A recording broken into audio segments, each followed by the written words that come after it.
I think, first of all, rate parity is a complete nonsense.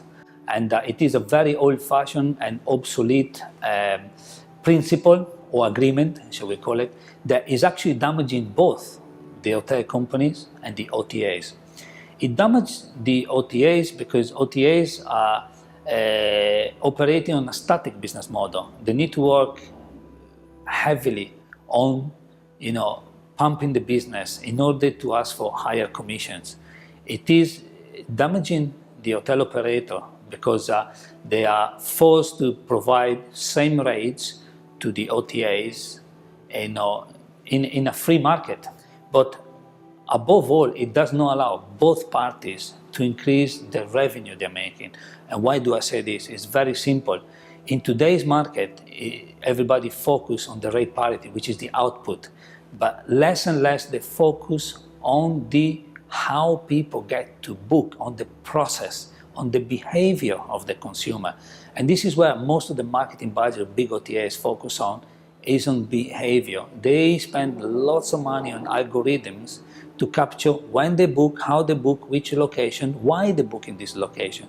They attempt to capture the intrinsic part of a consumer, because they know already the explicit part. It is the rate and the place and the hotel. It's very simple to capture. But then you have to understand how they get to book their hotel in that place and at that price.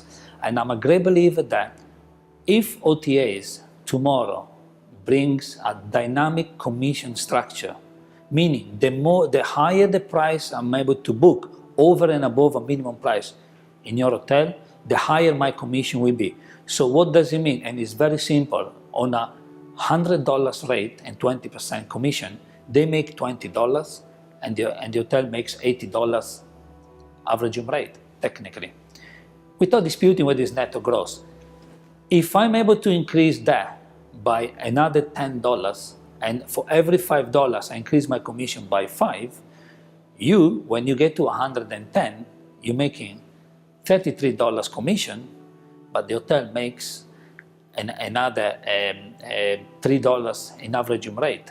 So why do I say this? Why do I have the confidence to say that a dynamic environment will allow them to gain more revenue both ways? And more OTAs are getting closer and closer to the consumer, so they don't need rate parity. What I'm trying to say is, if there was a $100 rate place, they can easily sell it at 130 and eventually doubling their turnover with the same amount of volume. But the more interesting part is that hotel company introduced dynamic pricing, and they've done it to a certain extent. Why don't OTAs introduce dynamic commissioning and make everybody happy? Why? Hotel company will be released from a rate parity. They will be more stronger, and they will be more profitable companies. Deploying capital for an investment such as acquiring an online travel agency is highly intensive and require a large amount of cash. And today there are no hotel company that dispose the financial capability that current online travel agencies has.